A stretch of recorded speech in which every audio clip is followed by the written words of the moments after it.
주님 감사합니다. 오늘도 주님께서 저희들을 주님의 이 말씀을 함께 나눌 수 있도록 이와 같이 시간을 허락해 주시고 참 인도해 주셔서 감사를 드립니다. 지금 오늘 히브리서 5장 말씀을 통해서 저희가 참 이 어두운 말세에 주님의 이 위대하신 말씀 앞에서 겸허하게 살아갈 수 있도록 저희들을 권면해 주시고 참 이 사단의 이 미혹과 악한 영들의 이 세력에서 저희들을 건져내시는 주님의 놀라운 이 능력을 저희가 이 시간에 또한 경험할 수 있도록 은총을 베풀어 주시기를 간절히 기도를 드립니다.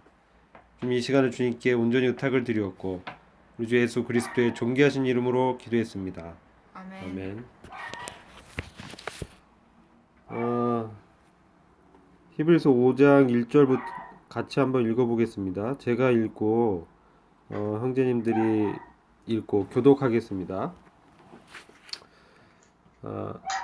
대제사장마다 사람 가운데서 취한 자임으로 하나님께 속한 일에 사람을 위하여 예물과 속죄하는 제사를 드리게 하나니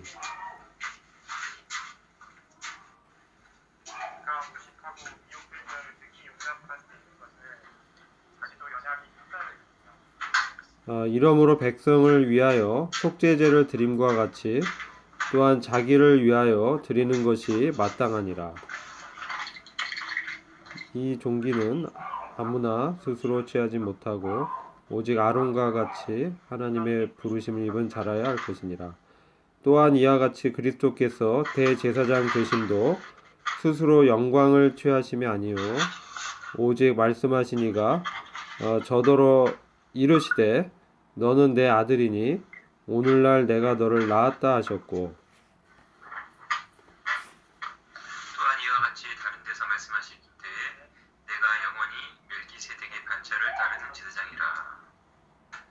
그는 육체에 계실 때에 자기를 죽음에서 능히 구원하실 이에게 심한 통곡과 눈물로 간구와 소원을 올렸고 그의 경외하심을 인하여 들으심을 얻었느니라.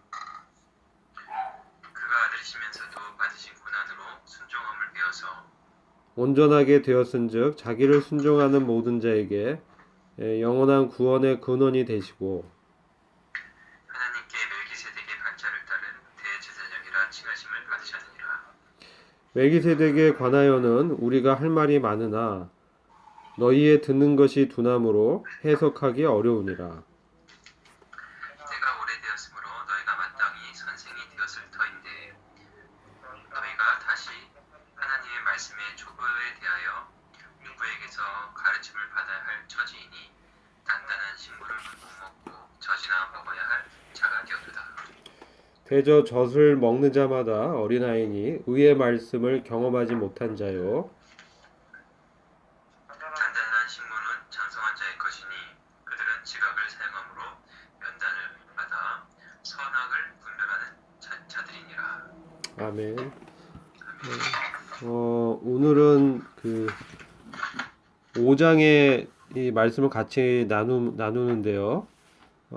특별히 그 아론의 제사장직과 그리스도의 제사장직을 비교하면서 이 그리스도의 제사장직이 얼마나 탁월한 제사장직인지를 보게 됩니다. 1절부터 좀 같이 살펴보도록 하겠습니다. 먼저 1절부터 그 4절까지 보시면 아론의 제사장직에 대해서 말씀을 하고 있습니다. 아론의 그 제사장직, 아론이 그 모세의 형이죠. 그리고 아론이 이 대제사장으로 주님으로부터 위임을 받게 됩니다. 그리고 아론의 그 지팡이에 싹이 나면서 하나님께서 택하신 이 대제사장인 것을 보게 되죠. 그 이후에 이 아론의 계보에 속한 이 레위지파 중에서도 아론의 계보에 속한 이 자들이 이 대제사장직을 그들의 그 혈통으로 인해서 취하게 됩니다. 1절 보시면은 이 아론의 대제사장직도 위대하긴 하지만 사람 가운데서 취한 자라는 것을 보게 되죠. 그리고 그 2절을 보시면 저가 무식하고 미혹한 자를 능히 용납할 수 있는 것은 자기도 연약에 쌓여 있음이니라. 그래서 아론이 그 사람으로서 연약한 그 존재인 것을 보게 됩니다. 그리고 또한 그 자신에게 죄가 있기 때문에 1절 후반부에 보시면은 사람을 위해서 예물과 속죄하는 제사를 드리는 중요한 이 중보의 일을 하지만 3절에서 보시는 바와 같이 이런 중보의 그 속죄제를 드리는 일을 다른 사람을 위해서 하는 것처럼 자신을 위해서도 드려야 된다는 것이죠. 왜냐하면은 그 하나님의 그 지성소에 들어가서 속죄제를 이렇게 드리게 되는데 먼저는 자기에게도 죄가 있기 때문에 자신을 위해서 먼저 속죄제를 드린 다음에 백성을 위해서 속죄제를 드리게 되는 것을 우리가 레위기를 통해서 우리가 보게 되죠. 여전히 그 자신에게 이 죄성이 있기 때문에 이런 연약이 있다라는 것을 보게 됩니다. 그러나 이 대제사장직은 아무나 스스로 취하지 못한다라고 4절에서 말씀하고 있죠. 그래서 아론과 같이 하나님의 그 부르심을 입은 자라야 이 종기를 취할 수 있는 것입니다. 그래서 이 말씀을 우리가 이렇게 대하면서 이 대제사장직 또한 그러니까 아론의 대제사장직 또한 매우 중요하고 위대한 것이다. 그러나 그리스도의 대제사장직에 비하면 떨어진다는 거죠. 그 5절부터 말씀을 하고 있습니다. 그리스도의 대제사장직에 대해서는 보시면은 5절 내 아들이다라고 말씀하고 있죠. 오늘날 내가 너를 낳았다. 바로 이 부분이 아주 위대한 주님의 그 대제사장직에 대해서 특징을 잘 말씀하고 있다고 믿어집니다. 왜냐하면은 이 대제사장직은 이 부활하심으로 말미암아 우리 주님께서 하나님의 아들이심을 입증하셨지 않습니까? 그렇기 때문에 이것은 바로 하나님의 아들로서 하늘의 대제사장직을 수행하는 것이죠. 그래서 아론의 대제사장직은 이 땅에서 사람 중보자로 대제사장직을 이렇게 하지만 우리 주님의 대제사장직은 하늘에서 그들의 백성들, 하나님의 백성들을 위해서 중보의 일을 하시는 위대한 대제사장직임을 알게 됩니다. 이는 하나님의 아들로서 이 대제사장직을 이제 행하는 것이죠.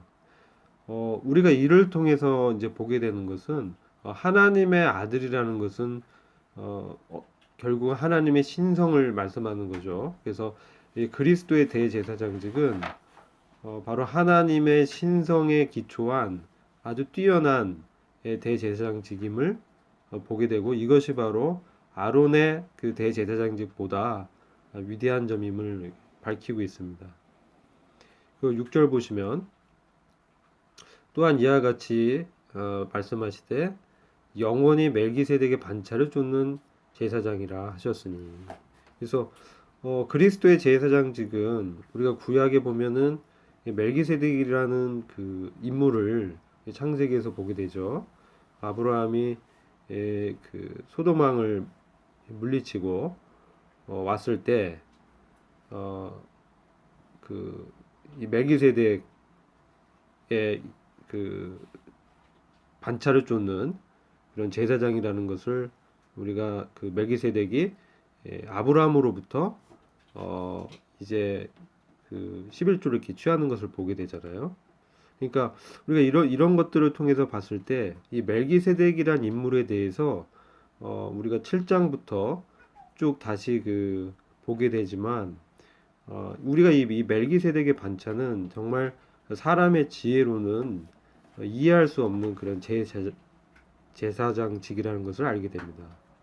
그것은 그 멜기세덱의 인물 자체가 출생을 알 수가 없고 참 하나님의 그 아들과 방불한 사람이라는 것을 이렇게 보게 됩니다. 그래서 살렘 왕이요, 평강의 왕이요, 그 멜기세덱에 대해서 우리가 구약에서 그 인물에 대해서 보게 되죠. 이제 멜기세덱에 대한 부분은 우리가 그 히브리서 7장 이후에 또 자세히 나오기 때문에 5장에서는 여기까지만 하고 넘어가겠습니다. 7절 보시면 그는 육체에 계실 때 자기를 죽음에서 능히 구원하시 이에게 심한 통곡과 눈물로 간구와 소원을 올렸고 그의 경외하심을 인하여 들으심을 얻었느니라. 이것은 우리 주님께서 바로 그 십자가의 그 죽음을 이기시고 부활의 영광에 들어가시기 위해서 얼마나 간절히 아버지께 기도를 했는가, 이것을 말씀하고 있죠.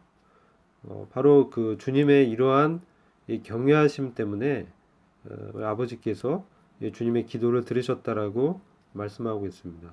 그러니까 우리가 이걸 통해서 우리 주님께서 하나님의 아들이시지만 또한 온전한 사람으로 이와 같이 이 8절에서 말씀하시는 바와 같이 하나님의 아들이시지만 고난으로 순종함을 배웠다라고 말씀하고 있습니다.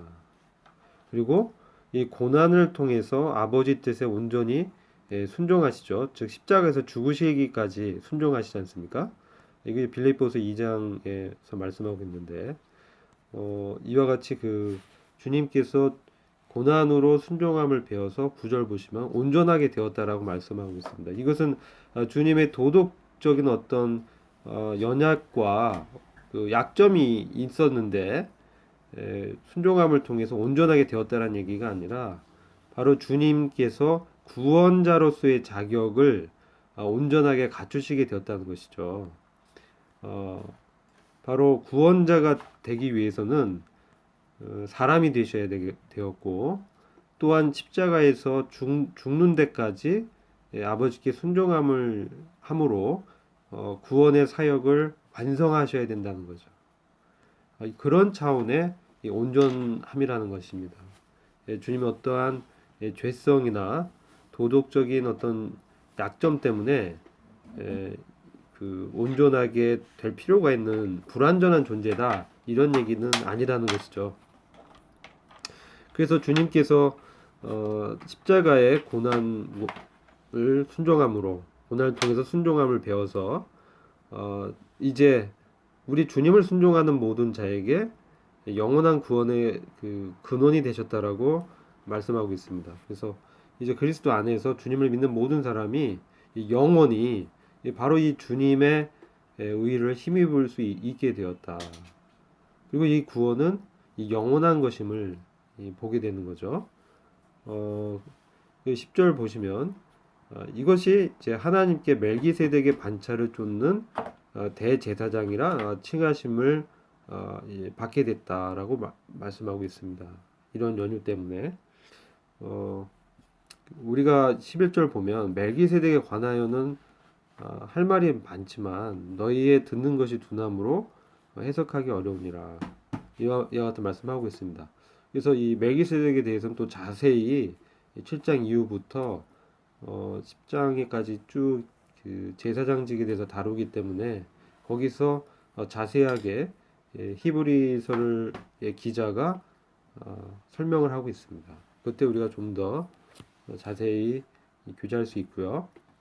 12절을 보시면 이와 같이 그 얘기하면서 히브리서의 중요한 주제 중에 하나를 말씀하고 있는데 바로 그것이 이제 12절에 나타납니다. 때가 오래므로 너희가 마땅히 선생이 될 터인데 너희가 다시 하나님의 말씀의 초보가 무엇인지 누구에게 가르침을 받아야 할 것이니 젖이나 먹고 단단한 식물을 못 먹을 자가 되었도다.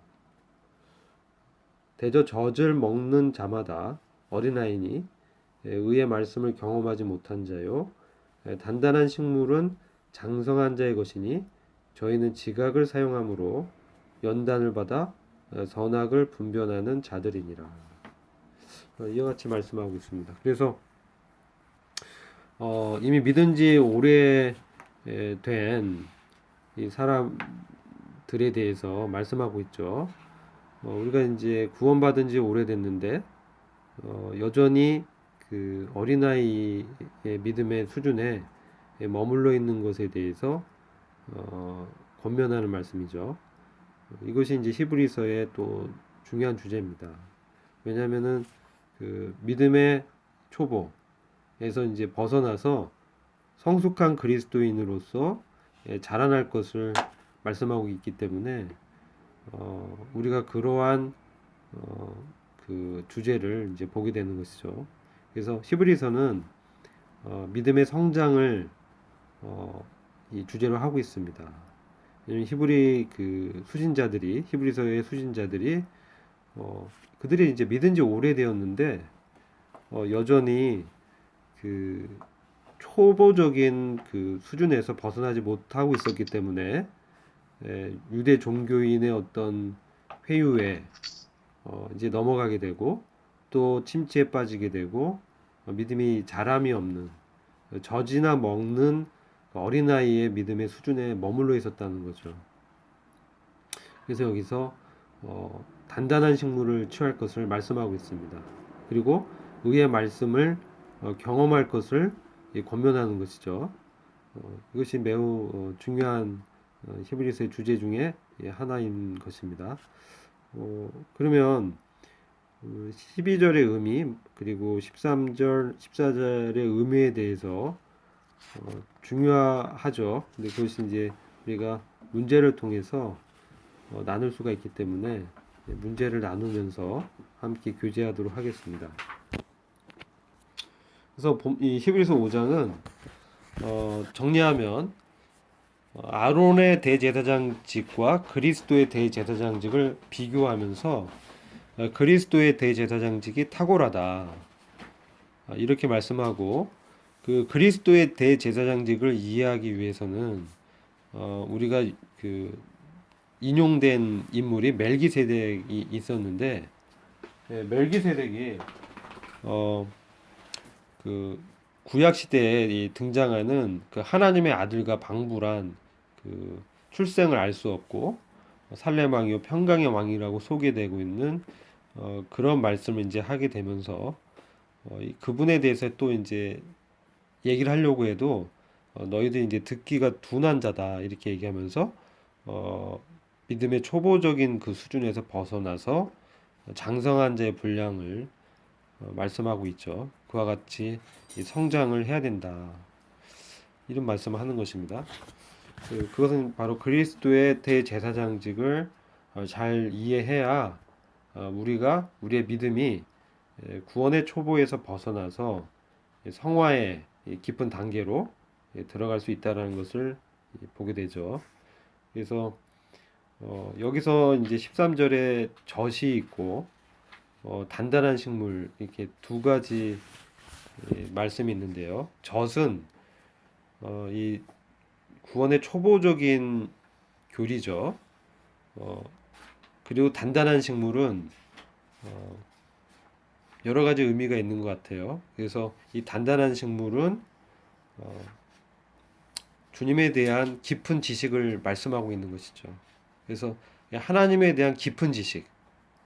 그래서 이것을 우리가 경험해야 된다는 것이죠. 이것을 이해하고 또 우리 삶 가운데 주님의 어떠하심을 깊이 이해한 바를 적용함으로 우리가 연단을 받고 선악을 분별하는 이런 장성한 자로 성장할 수 있다는 것을 보게 됩니다. 그럼 이제 문제를 함께 같이 풀도록 하겠습니다. 1번 아론의 대제사장직과 주님의 대제사장직의 차이점은 무엇인가요? 우리 형제님, 그 하운 형제님 한번 큰 소리로 좀 해주시겠어요? 들리십니까? 아론의 대제사장직을 자기를 위하여 먼저 속죄제를 드려야 했다는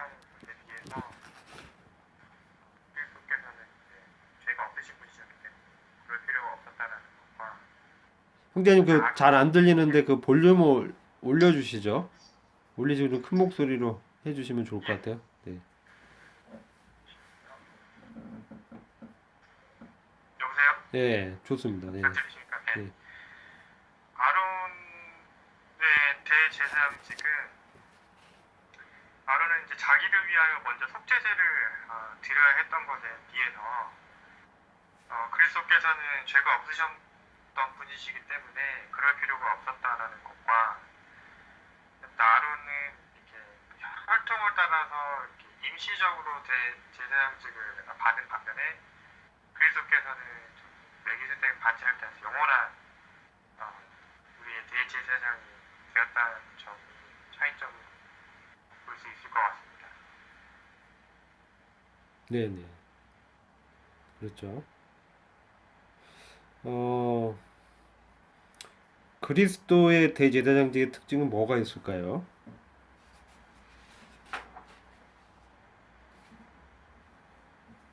지금 아론의 제사장직과 그리스도의 대제사장직의 차이점에서 아론의 대제사장직에서 말씀해 주셨잖아요. 그럼 우리 그리스도의 제사장직은 어떤 특징이 있냐는 거죠.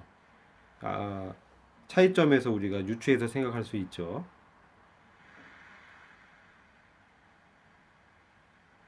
먼저는 사람 가운데서 취하여진 것이 이제 아론의 대제사장직인 것인 반면에 주님의 대제사장직은 하나님의 아들로서 이 제사장직을 수행한 것이죠. 그리고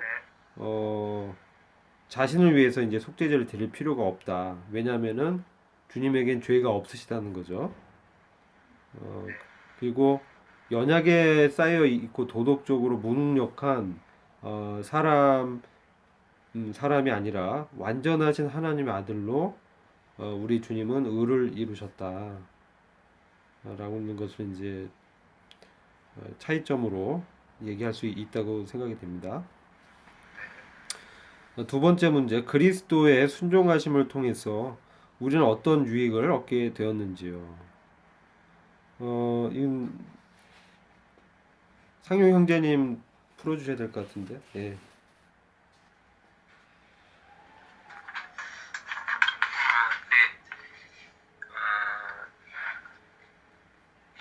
그 주님께서 이제 그 7절 말씀에 그는 육체에 계실 때 자기를 죽음에서 능히 구원하실 이에게 심한 통곡과 눈물로 간구와 소원을 올렸고 그의 경외하심으로 인하여 말미암아 들으심을 얻었느니라 이렇게 그리고 그가 아들이시면서 받으신 고난으로 순종함을 배워서 자기에게 순종하는 모든 자에게 영원한 구원의 근원이 되시고 그래서 이 주님께서 기도하셨던 게 내 뜻대로 마옵시고 아버지 뜻대로 이제 되게 해달라고 그 기도를 하셨던 부분이 사실 참 그 7절에 나와 있는 것처럼 굉장히 그 강렬한 그런 기도의 어떤 모습이었다고 생각이 듭니다. 이게 그래서 이제 결과적으로는 우리 주님께서도 이제 그 모습을 저희들이 좀 구분하기는 좀 어렵지만은 그 완전한 그 순종, 아들로서 완전한 순종, 당신의 모든 것을 다 버리고 아버지의 뜻이 이루어지기를 그렇게 기도하셨고 또 그것을 아버지께서 이렇게 응답을 해주셨다는 그것이 이제 그리스도의 그 순종함의 그 모습이었다고 하는데 그것으로 말미암아서 이 모든 사람들이 이 말씀이 있는 것처럼 그 영원한 그 구원을 얻게 해주셨다 이렇게 생각이 됩니다. 네네, 좋습니다. 네. 결국 이제 그리스도의 순종하심을 통해서 우리가 그리스도 안에 있다면 믿음으로 그리스도 안에 있게 되면 그리스도와 동일시 여겨지게 되죠. 그러한 이제 유익이 저에게 있다고 말씀하고 있죠. 감사를 드리고요. 3번, 듣는 것이 둔하여지고 신앙이 자라지 못한 사람들에 대해서 하나님께서는 어떻게 해야 한다고 말씀하시고 있는가요? 하운 형제님이 하셔야 될 것 같은데. 예. 그러니까 주님께서는 젖을 먹는 어린아이가 되는 것을 원하지 않으시는 것 같아요. 네. 결국 주님께서 원하시는 것은 장성한 자가 되어서 단단한 음식을 먹는 자들이 되기를 원하시는 것 같아요. 그렇죠. 맞습니다. 근데 이제 본문이 지금 12절부터 14절이잖아요. 그죠? 그 12절부터 14절 근데 형제님 다 말씀하신 거예요? 예, 맞습니다. 다 예, 예. 그 맞아요. 그 이제 우리 주님께서는 여기서는 이제 이런 장성한 자가 되기를 원하는 것이다라고 말씀하셨잖아요. 그 신앙이 자라지 못하는 사람들은 장성한 사람이 돼야 된다. 그러면 어떻게 해야 한다고 말씀하고 있느냐는 거죠. 문제가. 그 12절 보시면요. 지금 이미 믿은 지 오래됐기 때문에 너희가 마땅히 선생이 되어야 한다. 여기서 이제 선생이라는 것은 은사적으로 교사의 어떤 은사를 하는 것이 아니라 우리가 이제 복음도 전도자가 아니래도 누구나 복음을 증거해야 되잖아요. 말씀을 나누고 가르치는 것도 꼭 교사가 전담하는 것이 아니라 교사가 있지만 우리 모든 사람이 이 주님에 대해서 나누고 가르칠 수 있어야 된다는 거죠. 그래서 매우 중요한 겁니다. 그래서 이게 12절이 그런데 지금 이제 히브리 수진자들은 지금 그런 상태가 아니고 여전히 그 이유식을 먹고 있는 그런 단계라는 거예요. 젖을 먹는 어린아이와 같다. 이와 같이 이제 말씀하고 있어요. 이 부분은 고린도전서 3장 2절에 보면 고린도 교회의 육신적인 그리스도인들에 대해서 말씀하면서 바울이 너희가 젖이나 먹는 수준이다. 단단한 식물을 먹지 못하고 있다. 그러면서 그 이후에 나오는 말씀이 이 파당을 지은 부분을 이렇게 말씀하거든요. 육신적인 이런 게 나타나는 거. 이것은 이제 어린아이의 일들이라는 거예요. 근데 이것은 아직 단단한 식물을 먹지 않았다는 거죠. 이제 고린도 교회에서 단단한 식물은 바로 주님의 이 하나됨을 지키는 것이었죠. 파당이 안 나눠지고. 근데 지금 이 히브리서에서 나타나는 단단한 이 식물에 대해서는 바로 그리스도의 대제사장직에 대한 깊은 지식, 즉 주님에 대한 깊은 지식을 이해하지 못하고 있다는 거죠. 그렇다 보니까 주님에 대한 이해가 부족하니까 결국은 유대교의 유혹, 즉 자기들이 그 있었던 종교인 아주 편한 그런 생활로 이렇게 돌아가게 되는 거죠. 그리고 핍박을 두려워하고 고난받기를 이제 피하게 되는 그러면서 자연스럽게 믿음의 그 침체에 빠지게 되는 거죠. 그런 상태에 있는 거예요. 이런 상태에 있는 사람들이 어떻게 해야 장성한 분량의 믿음을 소유할 수 있게 되냐? 그것은 이 12절을 보시면 말씀의 초보가 무엇인지 다시 가르침을 받아야 한다는 거예요. 그렇죠? 예. 너희가 다시 하나님의 말씀의 초보가 무엇인지 누구에게 가르침을 받아야 한다. 다시 이렇게 구원의 교리에 대한 이 가르침을 일단은 받아야 된다는 거예요. 다 잊어버렸어요. 그런 다음에 또 이제 단단한 식물을 먹는 거에 대해서 우리가 나가야 되는데 그렇기 위해서 일단 우리가 이 교리적인 어떤 초보적인 지식은 이미 예전에 그 믿을 때 배웠던 부분이기 때문에 다시 터치되고 우리가 들으면 금방 이렇게 회복이 될 거예요. 그러나 이 단단한 식물은 우리가 그 좀 더 나가야 된다는 것이죠. 성장을 해야 된다는 것이죠. 그러면 4번 이제 문제를 같이 나누면서 그 부분에 대해서 더 나누도록 하겠습니다. 4번 단단한 식물은 무엇이며 지각을 사용함으로 연단을 받아 선악을 분별한다는 것은 어떤 것을 말씀하고 있는가요? 그러니까 결국은 우리가 도의 초보를 다시 지금 배워야 될 상황에 지금 머물러 있는데 그것을 배우는 거는 필요해요. 다시 한번 배우고 그 다음에 우리가 더 나가야 된다는 거죠. 그것은 이제 단단한 식물을 취해야 된다는 것인데 먼저는 단단한 식물이 무엇이고 단단한 식물을 취한다는 것은 어떤 의미냐는 거죠. 그게 이제 4번 문제에서 질문하고 있는 겁니다. 상용 형제님 이 답변을 하시면 될 것 같아요. 네, 여기에 대해서는 이제 처음에 이제 그 도의 그러니까 6장 1, 2, 3, 4절에 아마 답이 있다고 좀 이렇게 생각이 드는데요. 그래서 이제 젖을 먹은 자들 그 다음에 이제 아까도 이제 하나님의 말씀의 초보에 대해서 누구에게서 가르침을 받아야 된다고 했는데 그 초보라고 하는 거는 그 6장 1절에 그리스도의 초보를 버리고 죽은 행실을 회개함과 하나님에 대한 신앙과 세리들과 안수와 죽은 자의 부활과 영원한 심판에 관한 교훈의 터.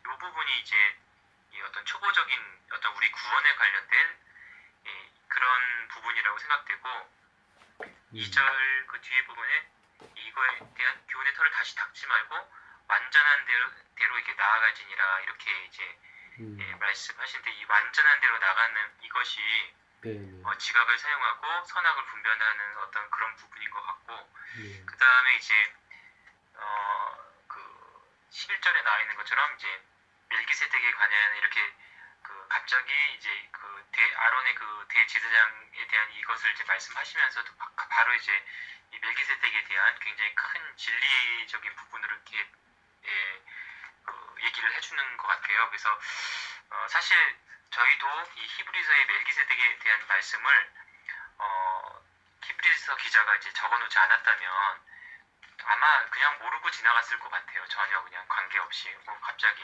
훌륭한 사람이었네. 그런데 이제 정말 이 멜기세덱이라는 사람이 그리스도를 나타내 주는 것이고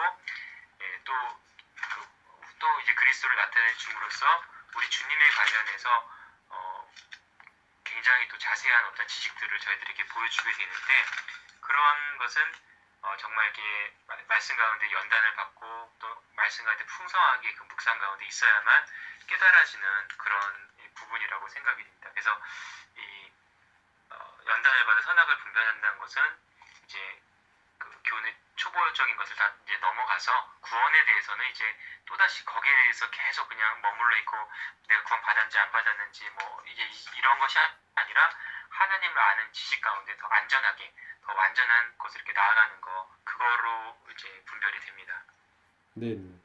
그 단단한 식물이 바로 우리 주님 또 하나님에 대한 보다 깊은 지식을 말씀하는 거죠. 그게 왜냐면 그렇게 돼야 우리가 완전한 그러니까 6장 1절과 연결된 포인트는 아주 좋은 포인트인 것 같아요. 그래서 그리스도의 이 성숙한 어떤 믿음의 분량까지 우리가 나가야 된다는 거죠. 자, 하운 형제님 4번 한번 말씀해 주시죠. 일단 뭐 단단한 식물은 주님에 대한 이제 깊은 지식이라고 말씀을 해주셨고 이제 저는 이제 그 말씀 14절 말씀만 봤을 때는 처음에 이게 무슨 말인지 좀 약간 정확하게 이해가 좀 안 됐었는데 네네. 그 옆에 이제 뭐 저기 다른 성경을 보니까 연단을 받는 부분을 자신을 트레인한다라고 나와 있더라고요. 네네네. 훈련하고 이렇게 그런 걸 통해서 그 선과 악을 구분할 수 있는 그런 자들로 되어야 된다라는 것으로 봤을 때 네네. 우리가 아까 말씀하신 것처럼 구원의 어떤 지식을 이제 넘어서서 주님에 대한 깊은 지식을 우리의 좀 지각을 사용해서라도 이렇게 묵상하고 우리 자신을 끊임없이 훈련하여서 이런 단단한 음식을 먹을 수 있는 장사한 자가 되어야 되는 것이라고 저는 생각을 했습니다. 네, 네, 감사합니다. 그러면 이제 여기 히브리 기자가 이렇게 말씀한 것들을 이렇게 문맥적으로 좀 우리가 또 살펴볼 필요가 있죠. 지금 유대 종교인들 가운데서 그리스도교로 전향한 이런 형제들이 다시 이제 유대 종교인의 생활로 돌아가는 사건들이 일어났단 말이죠. 그리고 어, 믿음이 이제 침체 가운데 빠지면서 뒤로 이렇게 물러나는 그런 상태에 있는 사람들이 이제 단단한 식물을 이제 취하는 그런 부분을 말씀하고 있는데 그렇다면은 이제 지각을 사용한다라는 것은 우리의 영적인 분별력을 말씀하는 거죠. 영어로는 센스라고 돼 있는데 그렇다면은 이런 과정을 어떻게 우리가 이해를 해야 되느냐? 그럼 유대교 같은 경우는 유대인들은 이 보이는 표적을 따라갔지 않습니까? 아, 이거는 보이는 것을 이렇게 추구하는 이런 것은 이제 젖을 먹는 것이죠. 드러나고 인간의 어떤 이 애씀과 인간의 좋아 보이는 것들을 이 추구하는 거. 그러니까 자기 의를 추구하는 것. 다시 말하면 자기 노력으로 자기의 본연에서 나온 천연적인 인간의 본성에서 나온 이 애씀과 노력으로 드러나는 것, 율법의 거룩을 이루어 보자고 했던 것들, 이런 것들은 이제 사실상은 유대교의 잔재죠. 그래서 이거는 보이지 않는 하나님의 말씀에 따라 반응하는 것은 아니라는 겁니다. 그러니까 보이지 않는 하나님의 말씀, 즉 보이지 않아도 말씀을 따라서 반응하면서 보이지 않지만 이 믿음으로 걸어가는 거죠. 이것이 이제 나중에는 우리가 믿음장 11장에서 이제 믿음의 정의를 얘기하면서 믿음은 보이지 않는 것들의 증거고 바라는 것들의 실체다. 거꾸로인가요? 네. 아무튼 믿음은 보이지 않는 것을 보는 것처럼 반응해서 산다는 거죠. 이 믿음을 통해서 실제를 우리가 보게 되는 거죠. 그래서 그러나 유대교는 보이는 것을 이제 따르는 신앙이라는 거예요. 이것은 이 어린아이의 신앙이라는 거예요. 그렇죠? 그래서 이제 이렇게 지각을 사용해서 연단을 받아서 선악을 분별한다라는 거. 연단 아까 말씀드린 훈련을 받는 것인데, 특별히 이 선악은 무엇이냐? 이 선각, 이건 도덕적인 선악을 여기서 말씀하기보다 지금 진리적인 측면을 분별하는 거죠. 그래서 하나님으로부터 나온 것이냐, 바로 그리스도에 관한 속한 것이냐, 아니면 이 종교적인 부분 것에 속한 것이냐, 또 옛 본성에 속한 것이냐. 이것은 이제 우리가 좀 생각해 봐야 될 부분은 로마서 7장과 우리가 연계해서 본다면 로마서 7장에 보면은 그 종교 아래에 있는 어떤 사람의 율법 아래에 있는 어떤 사람의 고통에 대해서 다루고 있죠. 그러면서 그가 이 선을 행하기 원하는 마음이 있었고 선을 행하려고 애썼지만 오히려 자기가 원치 않는 악을 행한다라고 고백하죠. 여기까지 이제 나가는 것이죠. 그런데 중요한 거는 선을 행하려고 원했다는 거예요. 선을 행하려고 애썼다는 거예요. 근데 이것은 어떤 하나님의 말씀을 지켜보려고 자기 노력으로 해봤다는 거죠. 그래서 7장에는 자기가 많이 나요. 아이, 나라는 주체에 대해서 계속 얘기하면서 내가 해보려고 했는데 이런 식으로 이제 자기에게 집중되어 있는 거죠. 그러다 보니까 이제 그가 이제 애써 봤는데 거기서 실패를 경험하는 거예요. 자기에게 능력이 없어요. 그러면서 자기 안에 있는 자기를 넘어뜨리는 그 악의 실체를 발견하게 되죠. 그러니까 구원받은 이후에는 우리에게 새 생명이 들어오면서 하나님의 본성인 선이 우리한테 심겨집니다. 이게 새 생명이고 새 사람인데 이 새 사람이 자체가 이제 태어난 이후에 옛 본성인 그 육신의 성향, 이 죄의 습관이 남아있기 때문에 넘어지죠.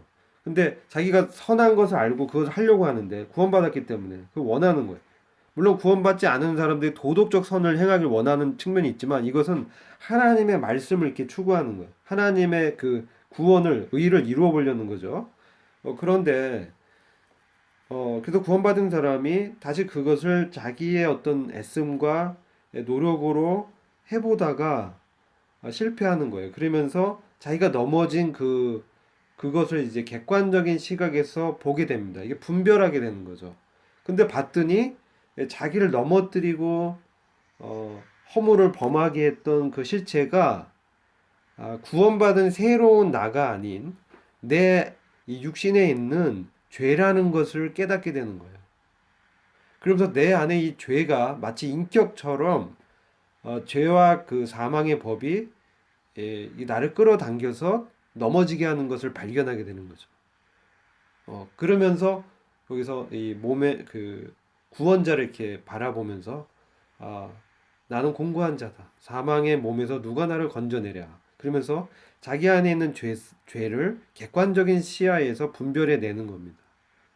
이게 선악을 이렇게 분별하는 거죠. 그러면서 선을 하나님의 말씀대로 이 구원을 이루는 어떤 그런 그 그리스도께 속한 것이죠. 그런 생명과 그렇지 않은 내 안에 나의 이 자아에서 나온 생명을 구분하게 되는 거죠. 그래서 이것을 이 구분하면서 의의 말씀은 이제 5번과 이제 연관이 되는 거예요. 자, 여기서 우리 주님에 대해서 이럴 때 그럼 어떻게 되느냐? 그러면서 8장으로 넘어갑니다. 8장에서 내가 공고한 자로다 그러면서 7장 후반절에서 누가 나를 건져내려나. 근데 그 사람이 그러나 감사하게도 자기가 발견한 것은 바로 그리스도를 이렇게 발견하게 됩니다. 그리스도를 발견하게 되면서 내가 그리스도 안에 있구나. 1절에서 8장 1절에서 그리스도 안에 있는 자는 결코 정죄함이 없나니. 이건 그 사람의 어떤 행위와 상관이 없는 것입니다. 그 사람의 어떤 행위의 열매들과 상관이 없는 것입니다. 그리스도 예수 안에 있는 자는 이건 믿음입니다. 믿음으로 그리스도 안에 그리스도와 동일시 여겨지는 사람들은 결코 정죄함이 없다. 그러면서 죄와 사망의 법에서 이 생명의 성령의 법이 해방시켰다라고 하는 것을 이제 믿음으로 바라보고 취하는 것이죠. 자, 이랬을 때 의의 말씀을 경험하게 되는 거죠. 이게 이제 연관이 돼 있죠. 그래서 선악을 이렇게 분별한다는 것은 바로 주님의 깊은 것을 우리가 이 내 안에 역사하는 바로 이 생명의 역사를 지각하는 거죠. 깨닫게 됩니다. 그래서 우리가 구원받은 이후에 이제 단단한 식물은 이러할 때 그리스도의 깊은 것을 이제 알게 되면서 그분을 이제 그분이 어떠하심을 알게 되는 거죠. 그분이 얼마나 나를 사랑했는가. 그리스도의 사랑에 대해서 더 깨닫게 됩니다. 그랬을 때 그리스도의 사랑이 바로 주님의 그 열심을 이렇게 보게 되죠. 주님이 나를 위해서 희생하신 그 열심, 주님께서 나를 위하여 어떤 일을 하셨는가, 또 내 안에서 지금도 사시고 또 대제사장으로 내가 넘어질 때마다 우리가 은혜의 보좌로 나가서 아뢰면 또 주님이 우리를 위해서 중보하시고 이것은 그 사랑에 근거한 것이죠. 그래서 우리를 낳았기 때문에 우리 주님의 피값으로 우리를 사셨기 때문에 우리를 사랑하기 때문에 이와 같이 행한다는 거죠. 또 행하셨고 자, 이것을 이제 우리가 깨닫게 되면서 우리가 내가 얼마나 악한 그 속성이 있는 자인가, 정말 주님의 은혜가 없다면 살아갈 수 없는 자구나. 이걸 이제 보게 되는 거죠. 그렇게 됐을 때 이 죄에 대해서 싫어함이 생기는 거죠. 죄에 대해서 주님과 같이 분노하는 거죠. 주님에 대한 깊은 지식, 주님을 이제 아는 거죠. 주님의 마음을 이해하게 되고 주님의 경륜을 깨닫게 되고 주님의 구원의 계획을 더 알게 되고 이 세상에서 우리가 나그네요 행인이라는 것을 정말 이해하게 되니까 우리의 소망은 하늘에 있는 것이구나. 그리스도 안에 있는 것이구나. 이 보화가 얼마나 큰 것인가. 이 세상은 지나가는 것이구나. 정말 이 하나님의 나라가 훨씬 더 가치 있고 영원한 것이구나. 이런 것들이 더 분명해집니다. 그러면서 바로 십자가의 도를 적용하게 되는 거죠. 내가 주님과 함께 죽은 자구나. 이제 적용하면서 부활하신 주님과 함께 내가 동행하는 자구나. 내 안에서 주님이 이게 깨닫게 해주는 거죠. 그랬을 때 바로 이 말씀이 얼마나 의롭고 주님이 얼마나 의로운가. 이것을 우리가 이런 과정을 통해서 경험하는 거예요. 체험하게 되면서 우리가 정말 우리 진리가 맞구나. 우리가 그렇게 했을 때 죄의 그 법에서 벗어나서 영의 성령의 인도함 가운데서 정말 그 주님의 의를 자발적으로 이렇게 나타내는 것, 생명이 이제 나타나는 거죠.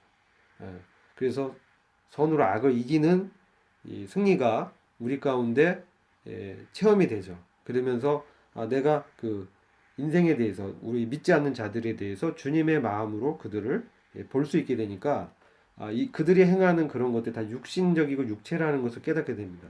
그것은 이 세상에서 오는 것이고 악의 영들이고 생명이 없기 때문에 불쌍한 존재인 거예요. 그들은 그 혼적인 자기에 속한 생명으로 육신으로 사는 거예요. 그러니까 이게 영이 죽어 있기 때문에 그럴 수밖에 없다는 거죠.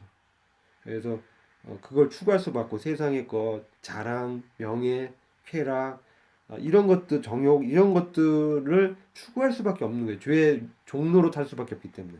근데 우리도 그런 자였는데 우리가 이제 그리스도 안에서 이 죄의 권세에서 해방돼서 죄에 대해서 죽었다라는 것을 실제로 내가 이제 믿음의 눈을 그 뜨고 그것을 내 것으로 여기고 이제 드려지는 부활의 생명이 나타나는 드려지면서 사는 거죠. 자연스럽게 내가 이제 막 그런 애씀이 아니라 이제 주님의 생명 주님을 이렇게 기억하면서 이제 막 죄를 안 지으려고 막 노력하다가 넘어지잖아요. 이제 그게 아니라 그걸 이제 삼자적인 객관적인 관점에서 바라보면서 주님이 인도하시는 대로 내가 갔을 때 자연스럽게 주님의 그 생명이 나타나면서 성품이 나타나는 거죠. 그러면서 이 감정적인 반응이 아니라 의의 말씀에 반응하는 거죠. 그러면서 믿음으로의 반응이죠. 그렇게 됐을 때 누가 나를 이제 막 어렵게 할 때 그것을 이기는 생명이 이게 나타나는 거죠. 그것이 바로 선악을 분별하게 되는 과정과 의의 말씀을 경험하는 그런 것이 연관되어 있는 거죠. 자, 그래서 여기서 바로 십자가의 도가 적용되는 거죠. 우리 자아가 십자가에 못 박혔고 우리가 성령이 기억나게 하시는 말씀을 따라 순종함으로 하나님의 구원 계획을 위해서 또 선한 양심의 소원에 따라 자신을 복종시키고 자기 부인이죠. 믿음으로 나아갔을 때 바로 주님의 함께 하심을 경험하는 것. 이게 의의 말씀을 경험하는 거죠. 이게 이제 4번에 제가 이제 분별하는 것은 그런 것들을 이제 분별해 보게 되고요. 자, 그러면 우리가 이 의의 말씀을 경험한 것을 이제 나눠보는 거죠. 5번이. 형제님들 한번 이 부분을 한번 나눠보시죠. 우리가 한 시간이 좀 더 남았죠.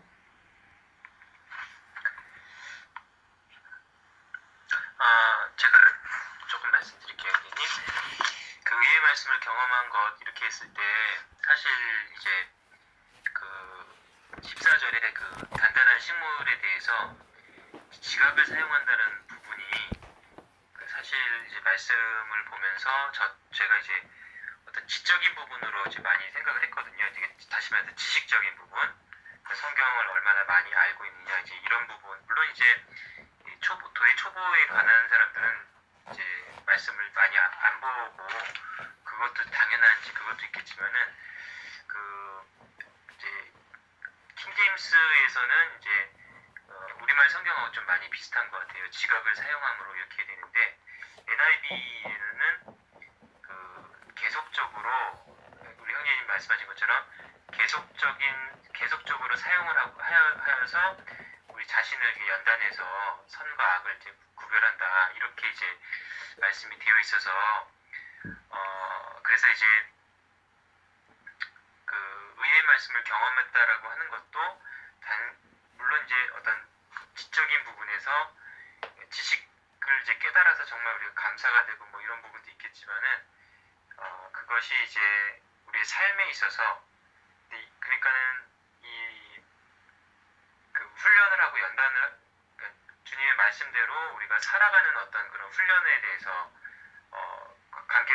그런 관점으로 본다면은 저희들이 이제 지난 시간에 배운 것처럼 하나님의 말씀은 살아있고 이제 그 능력이 있어서 활력이 있어서 자wen해서 어떤 것보다 유리하다라는 그 관점도 또 이렇게 되는 것 같아요. 그래서 이제 그러니까 우리가 말씀을 의지해서 그래서 의의 말씀을 경험했다라고 하는 거는 이 어떤 지식적인 그런 것보다도 하나님의 말씀을 이제 보고 또 이제 믿고 의지했을 때 그 말씀대로 이루어지는 것을 우리가 경험하는 거 그것이 이제 의의 말씀을 경험했다라고 이렇게 얘기할 수 있지 않을까 이렇게 생각이 듭니다. 네, 감사합니다. 네. 하운 형제님? 네, 네. 저도 앞에 말씀하신 형제님이랑 좀 동일한 분별이라고 생각을 하고요. 그러니까 여기서 의의 말씀이라고 의의 말씀을 경험했다라고 얘기했을 때 저도 주님께서 이 땅을 살아가는 우리에게 주시는 이 말씀이 그냥 이것은 그냥 그리고 그냥 내가 알고 그냥 이런 것이 아니라 그냥 주님의 말씀을 보면서 이것이 정말 사실이다라고 느끼고 경험한 것을 저는 의의 말씀을 경험했다라고 생각을 했습니다. 그러니까 여기서 이제 의의 말씀을 경험한 것을 나눠보시기 바랍니다 했는데 저는 이제 이 문제를 보면서 이제 생각을 했을 때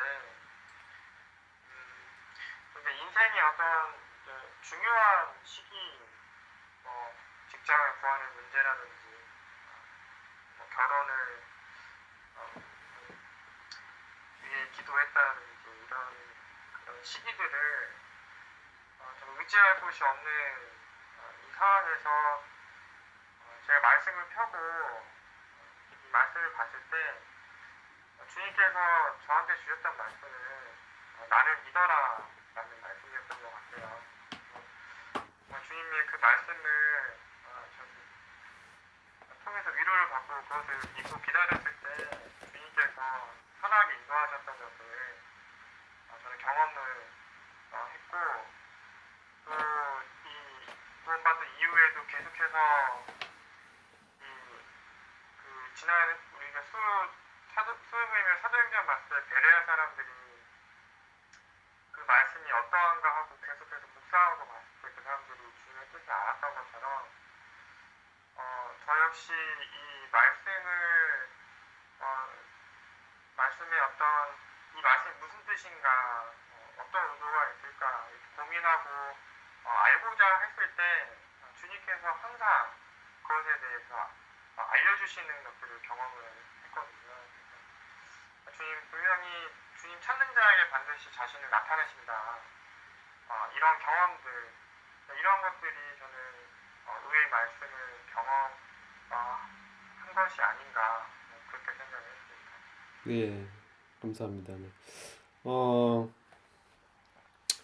바로 아까 이제 단단한 식물을 취하고 의의 말씀을 경험하는 그 부분들이 있거든요. 그 부분이 이제 골로새서 1장 28절과 고린도후서 5장 21절이 이제 참조 구절인데요. 한번 제가 읽어볼게요. 골로새서 1장 28절은 우리가 그를 전파하여 각 사람을 권하고 모든 지혜로 각 사람을 가르침은 각 사람을 그리스도 안에서 완전한 자로 세우려 함이니. 고린도후서 5장 21절.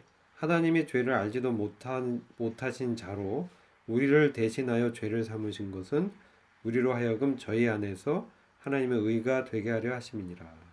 이것을 좀 기억하면서 우리가 이제 그리스도께서 결국은 이 고난을 통해서 순종함을 배우시고 영원한 구원의 근원이 되셨다. 그래서 결국은 우리가 이런 의의 말씀을 경험하고 또 단단한 식물을 취하고 선악을 이렇게 분별하는 그리스도의 장성한 분량에 이제 이르는 이 골로새서 1장 28절은 그리스도 안에서 완전한 자 이렇게 말씀하고 있거든요.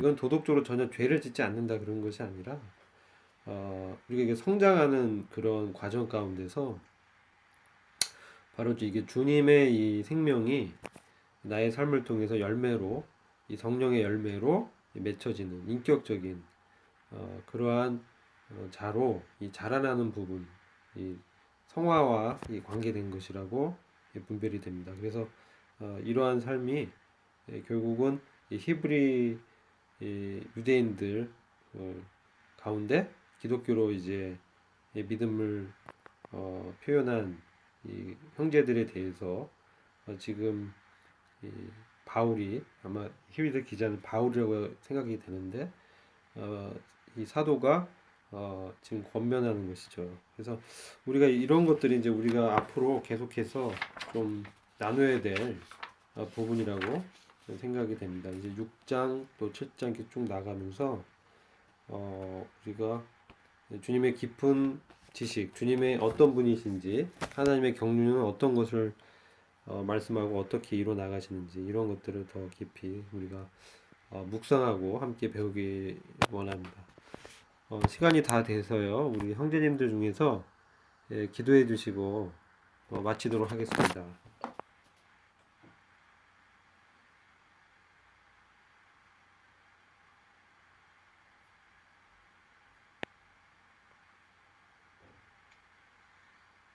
아버지 하나님, 주님 오늘도 이 자녀들을 긍휼히 여기시고 은혜를 베푸셔서 주님 이 시간 주님의 어떠하심을 또 알게 하시고 주님께 감사드릴 수 있는 영광을 허락하시며 감사드립니다. 주님 우리의 시간들이 주님이 보시기에 기쁜 시간이 되셨기를 주님 바랍니다. 주님 그 말씀을 통해 주님께서 왕이시고 하나님이시지만 주님께서 순종함을 배워서 우리를 구원할 구원자의 모습을 온전히 이루셨다는 것을 보게 됩니다. 주님 우리도 주님처럼 순종함을 또 배워서 주님 안에 있는 우리가 어떠한 정죄도 받지 않는 그런 자가 될 수 있었음에 주님께 감사를 드립니다. 주님 항상 우리를 긍휼히 여기시고 항상 선하게 인도하시는 주님께 감사를 드립니다. 존귀하신 우리 주 예수 그리스도 이름으로 기도했습니다. 아멘. 네, 수고하셨습니다. 네, 고생하셨습니다. 감사합니다.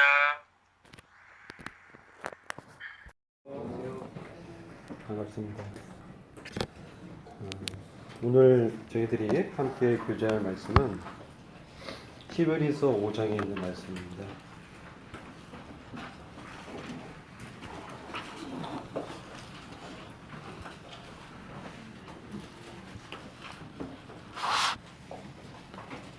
오늘 말씀의 주제는 의의 말씀을 경험하는 신앙에 관한 주제를 갖고 교제하도록 하겠습니다. 의의 말씀을 경험한다는 것은 우리가 주님의 어떠하심을 이 말씀을 통해서 삶 가운데서 경험하는 것을 말씀하는 것이라고 분별을 합니다. 그냥 우리가 많은 경우에 이러한 말씀을 경험치 못하고 어느덧 우리가 믿은 지 오래되어서 우리 믿음이 화석화되고 또 생명력을 나타내지 못하는 그러한 그 상태가 될 수 있음을 보게 됩니다. 본문 말씀 중에 한 구절을 한번 보겠습니다. 히브리서 5장 12절부터 14절 말씀을 제가 봉독하겠습니다.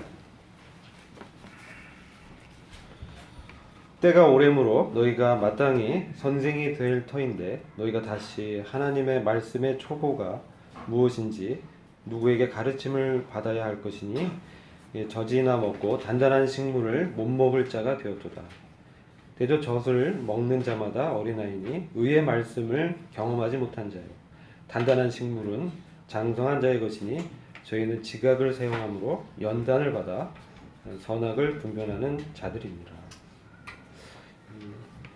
이 사도가 지금 히브리 성도들에 대해서 이미 믿은 지 오래됐지만 그래서 마땅히 주님의 말씀을 경험하고 또 삶 가운데 나타나는 주님을 가르치는 그러한 성장된 성숙한 믿음으로 나아가야 될 터인데 그렇지 못하고 여전히 하나님의 말씀의 초보에 머무르고 있는 이러한 성도들의 안타까운 상황에 대해서 주님의 이 마음을 보여주고 있는 것입니다.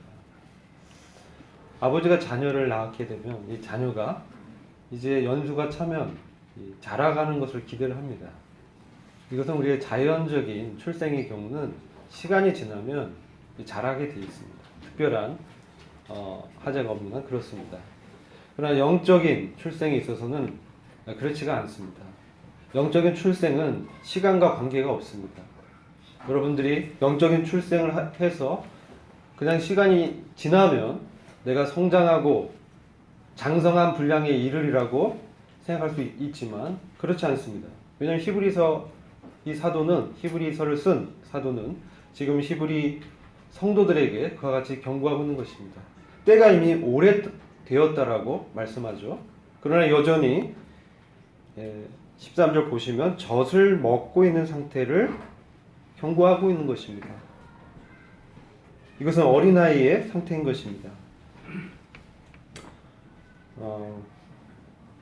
우리가 고린도전서 3장 1절부터 2절을 또 참조하시면 그와 같은 말씀을 볼 수가 있습니다.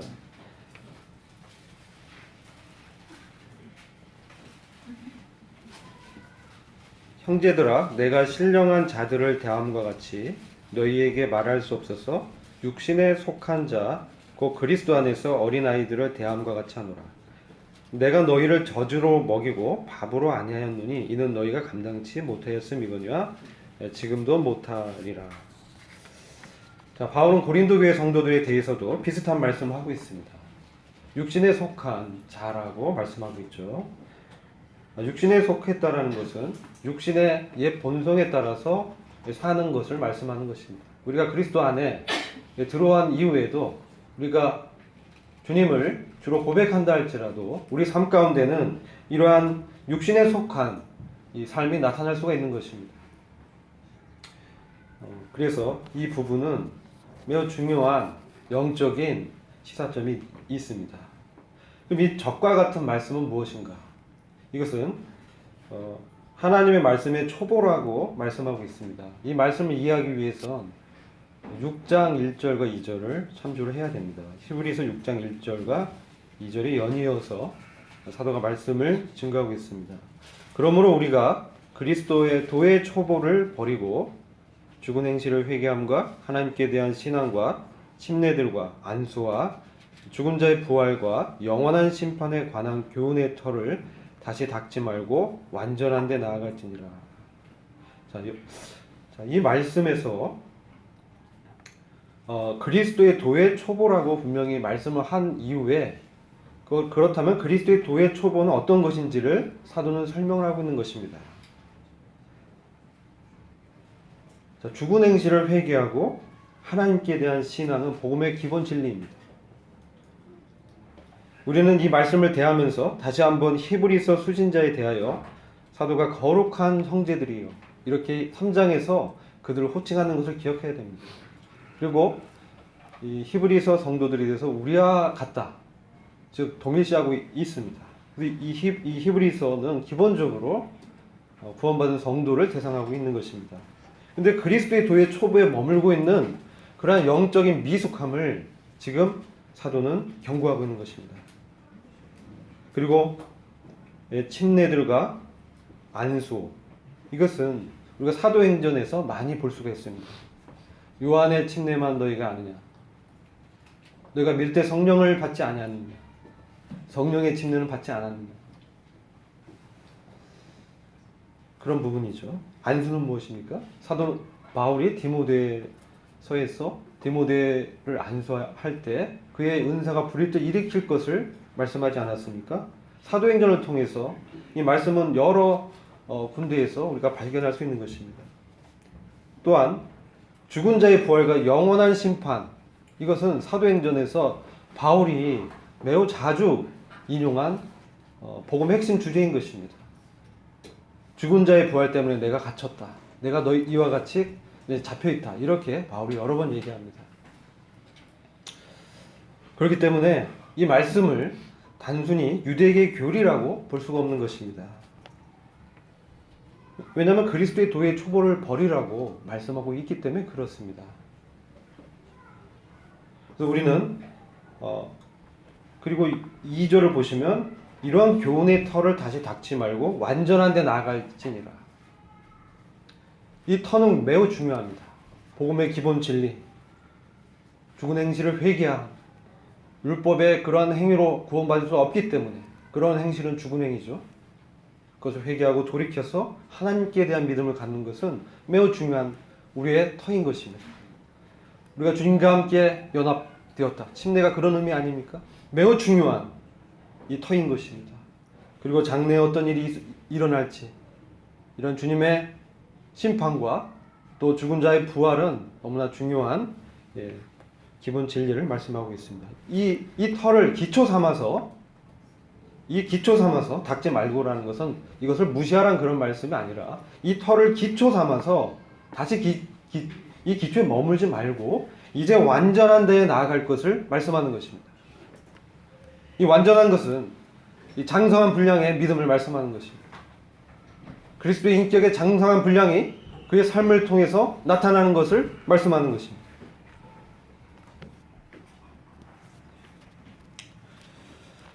이 말씀을 더 좀 이해를 하려면 히브리서 10장에 이들에 대해서 언급하고 있는 말씀을 한 번 더 살펴봐야 됩니다. 이들은 어떤 자들이냐? 히브리서 10장 32절 보면, 히브리서 10장 32절을 제가 읽겠습니다. 그러나 너희가 빛을 받은 뒤에 고난의 큰 싸움을 견디어냈던 이전의 날들을 회상해봐라. 그들은 빛을 받았습니다. 진리의 빛을 그들의 영혼 가운데 비춰진 것입니다. 그들의 영혼이 각성돼서 거듭나는 사람들입니다. 그리고 고난의 큰 싸움을 견디어냈습니다. 그러나 이제 그것이 이전의 날들로, 이제 기억해야 될 일들로 몰락하고 만 것입니다. 그들의 현재의 상태가 중요한 것입니다. 우리가 과거에 어떠했다, 이것은 그닥 그렇게 중요하지 않습니다. 과거에 아름다운 추억이 있지만 지금 사도는 이제 도의 초보를 떠나서 그리스도의 장성한 분량에 이를 것을 권면하고 있는 것입니다. 이들은 이 생활의 어려움과 그들의 삶 가운데 이 닥치는 고난의 이 환경들, 또 주변 사람들의 그런 시선과 그 외면한 가운데 지냈던 것입니다. 그리고 유대교에서 축출을 당한 그들의 삶의 근거를 잃어버려서 이제 참으로 살아가기도 어려운 상황에 오랫동안 놓여 있었던 것입니다. 그런 상황에서 그것은 다시 그들이 믿었던 주님을 이제 심지어 배반하면서도 이제 살기 위해서 유대교로 돌아가는 일들이 일어났던 것입니다. 다시 종교로 떨어지는 사건들이 일어났던 것입니다. 이런 상태에서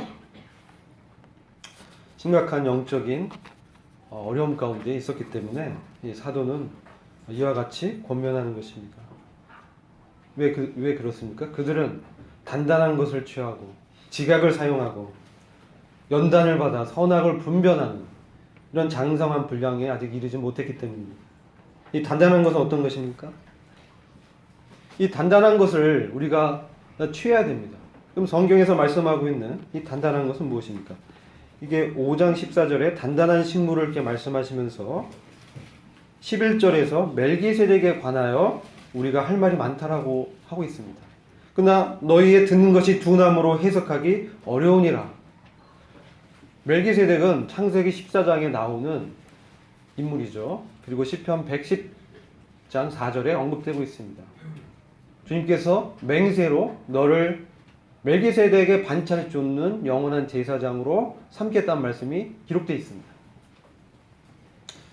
그리고 이 창세기 14장의 사건은 우리가 잘 아는 사건입니다. 아브라함이 그돌라오멜 왕과 그 무리들을 패하고 돌아올 때 그를 영접하고 그를 복을 빌어주고 그로부터 11조를 받은 그러한 제사장을 말씀하고 있습니다. 이 멜기세덱에 관해서 너희가 듣는 것이 둔하다라고 말씀하고 있죠. 이 듣는 것이 둔하다는 것은 말씀을 듣는 것을 게을리한다는 의미입니다. 둔하다는 의미는 무디다 그런 뜻이 아니라 게을리하다는 뜻입니다. 말씀을 듣는, 주님에 대한 깊은 것들을 듣는 것들, 그리스도의 깊은 지식과 진리를 알고자 하는 이 갈망이 없는 것입니다.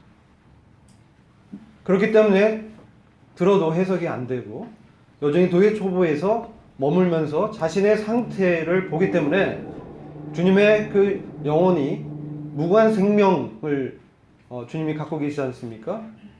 이것은 히브리서 7장 16절에 보면은 육체에 상관된 계명을 쫓아 된 것이 아니라 하나님의 영원한 무궁한 생명을 쫓아서 우리 주님께서 대제사장이 되었다라고 말씀하고 있습니다. 이런 것들에 대해서 잘 모르는 것입니다. 그런 경험이 적은 것입니다. 그렇기 때문에 단단한 것을 취할 것을 지금 권면하고 있는 것입니다. 이제 이 도의 초보에서 벗어나서 단단한 것을 취하자. 그것은 바로 우리 주님에 대한 내밀한 진리를 말씀하고 있는 것입니다. 그런 부분을 히브리서에서는 다루고 있는 것입니다. 우리 주님 어떤 분이십니까? 멜기세덱의 반차를 쫓은 대제사장은 어떤 분이시길래 단단하다고 얘기하고 그리스도의 깊은 완전한 데 나아갈 것을 권면을 하고 있는 것입니까? 우리가 그런 부분을 좀 살필 필요가 있다고 생각이 됩니다. 제사장은 어떤 것입니까? 우리는 제사장에 대해서 좀 알아야 되겠죠. 제사장은 다리를 잇는 자란 뜻이에요. 제사장, 다리를 잇다. 누구와 누구를 잇는 다리죠? 그러니까 중보자의 역할을 한다는 것이에요. 하나님과 범죄한 죄인의 중보의 역할을 하는 것이 바로 제사장이 하는 일이었습니다. 왜 제사장이 필요했습니까? 하나님께서는 거룩하시고 인간은 죄인이기 때문에 그렇죠. 너무나 복음의 기본적인 진리입니다. 자, 그런데 이것은 이 레위의 반차를 쫓은 이 땅에서의 제사장직을 말씀하는 것입니다. 지금 우리가 더 깊이 알아야 될 것은 멜기세덱의 반차를 쫓은 하늘의 대제사장에 대한 것입니다. 그래서 우리는 성경에서 그렇다면 이 대제사장은 어떤 분인지를 살펴봐야 되는 것입니다. 그것이 우리에게 지금 듣는 것이 어려울지라도 참 별로 알고 싶지 않을지라도 우리는 이것을 취해서 우리가 소화해서 우리 삶 가운데 적용함으로 우리가 믿음이 좀 더 이렇게 자라는 그러한 주님의 은혜를 받아야 되는 것입니다. 히브리서 4장 15절과 16절을 잠시 보겠습니다. 거기에는 우리의 대제사장에 대해서 잠시 말씀을 하고 있습니다. 히브리서 4장 15절과 16절을 제가 읽겠습니다. 우리에게 있는 대제사장은 우리 연약함을 체휼하지 아니하는 자가 아니요 모든 일에 우리와 한결같이 시험을 받은 자로 돼 죄는 없으시니라. 그러므로 우리가 긍휼하심을 받고 때를 따라 돕는 은혜를 얻기 위하여 은혜의 보좌 앞에 담대히 나아갈 것이니라. 여기서 우리 주님은 이 대제사장은 우리 주님을 말씀하고 있습니다. 우리 연약함을 체휼하지 아니한 분이 아니다. 모든 일에 한결같이 우리와 같이 시험을 받으셨다라고 말씀하고 있습니다. 그러나 죄와는 상관이 없는 분이시다. 연약함을 채우란다는 말씀은 어떤 의미입니까? 채우라다는 말씀이 이게 한자어기 때문에 이해하기 어렵죠. 이것은 동정하다라는 뜻입니다. 그 사람의 어떤 약점을, 이 연약을 잘 알기 때문에, 잘 이해하기 때문에 동정할 수 있다는 거예요. 이해할 수 있다는 것입니다. 긍휼을 여길 수 있다는 것입니다. 우리 주님께서 마태복음 26장 41절 말씀을 보시면 이와 같이 말씀하고 있습니다. 시험이 들지 않게 깨어서 기도하라. 마음은 원이로되 육신은 약하도다. 너희가 이와 같이 나와 1시간 동안이라도 기도를 하지 않느냐. 이런 말씀 잘 아실 겁니다. 베드로와 제자들에 대해서 주님이 말씀하셨죠. 지금 주님은 이제 겟세마네에서 십자가에 이 짐을 지기 바로 직전에 아버지께 기도하고 있는 그러한 시간입니다. 우리 주님께서 어떤 기도를 드리셨습니까? 아버지요, 할 수만 있거든 이 잔을 내게서 지나가게 하옵소서.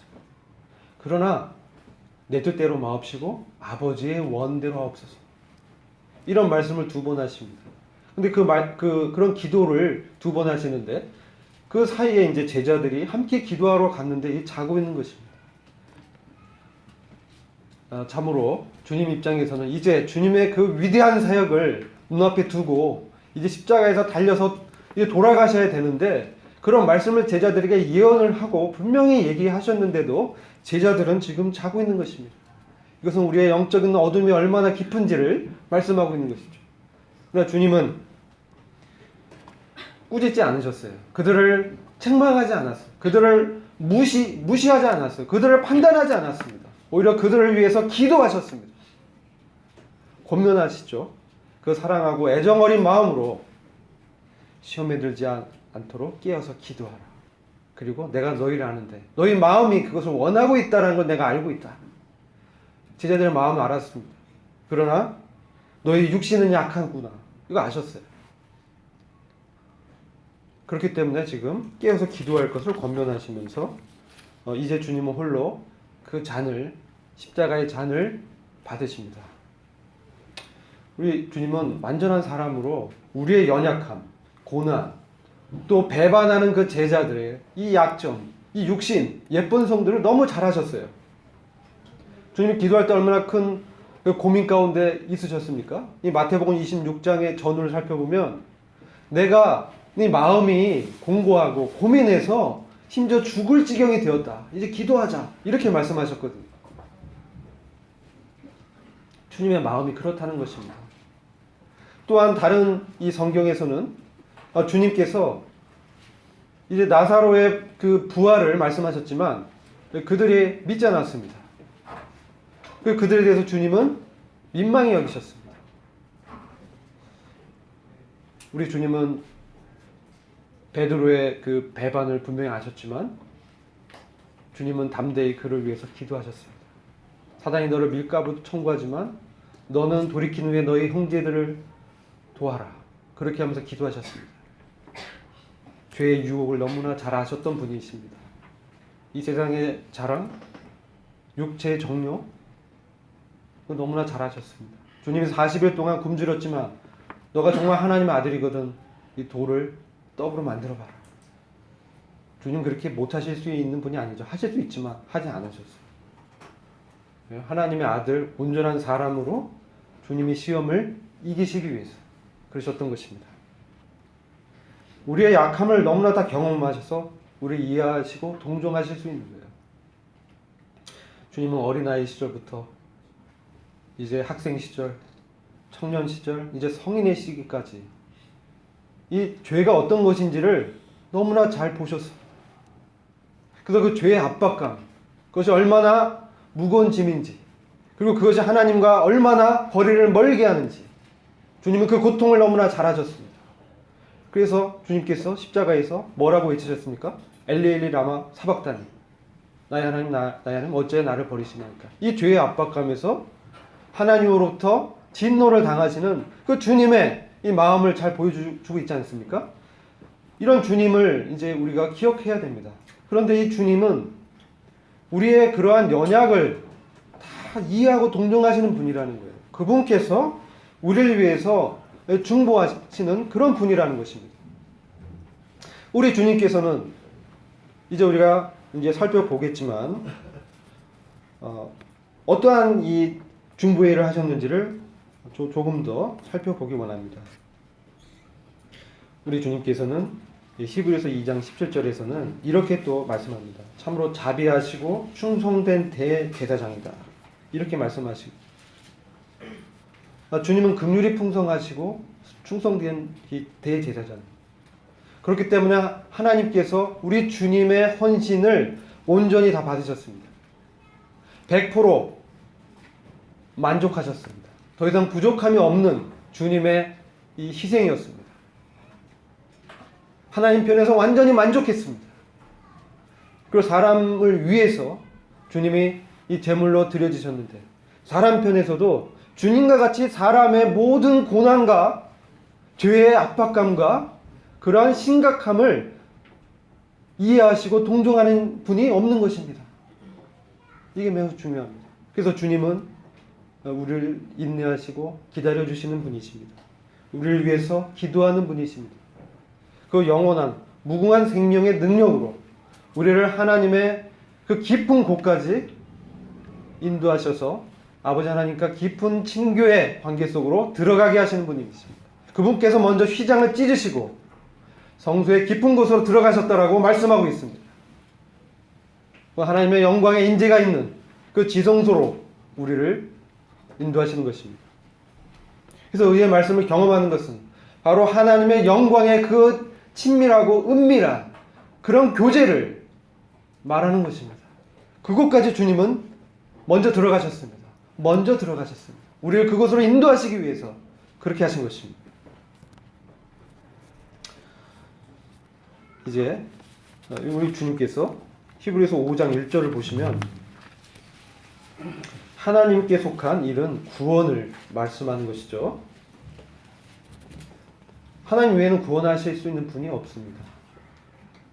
구원을 베푸실 전능자는 오직 하나님뿐이십니다. 그렇죠? 이제 사람을 위하여 예물과 속죄한 제사를 드리게 하는데 2절 보시면 무식하고 미혹한 자를 능히 용납할 수 있는 것은 자기도 연약에 쌓여 있음이니라. 사람으로 오셔서 이 연약을 체험하셨기 때문에 능히 우리의 무지함과 미혹됨을 용납할 수 있다는 것입니다. 이 무지함은 무엇입니까? 이 무식하다 이렇게 말을 하고 있습니다. 무식하고 미혹한 자. 이것은 무지하고 길에서 벗어난 자들이라는 뜻입니다. 우리는 이것을 죄인이라고만 생각하시죠. 무지하다, 알지 못한다. 그리고 길에서 벗어난 자. 허물과 죄로 죽었던 너희를 살리셨도다. 그러나 우리는 히브리서가 기본적으로 성도를 대상으로 하고 있다는 것을 기억합니다. 왜냐하면 3절에 백성을 위해서 제사를 드린다고 말씀하고 있는 것입니다. 이것은 백성의 연약이 있다는 것입니다. 무식하고 미혹되는 연약이 있다는 것입니다. 여러분들 이 세상 사람들이 무지하고 미혹됐다고 생각하기 쉽습니다. 그러나 가장 무지하고 그릇된 길을 가는 사람이 누구입니까? 로마서 10장에 이와 같이 말씀하고 있죠. 로마서 10장 1절부터 5절 읽어보면 사도 바울이 하나님께 열심히 있었습니다. 열심히 있었는데 하나님의 지식을 쫓는 것이 아니라 자기의 의의를 세우는 그런 율법에 빠져 있던 것을 보게 됩니다. 그래서 어떻게 했습니까? 스데반을 죽이는데 동참하죠. 무지한 것입니다. 하나님의 길에 대해서 모르는 것입니다. 미혹되어 있는 것입니다. 그릇된 길을 가고 있는 것입니다. 백성들이 그럴 수 있다는 것이죠. 우리는 전장에서 큰 구원을 소홀히 여기는 이 성도들의 그 연약을 우리가 히브리서 2장에서 살펴볼 수 있고요.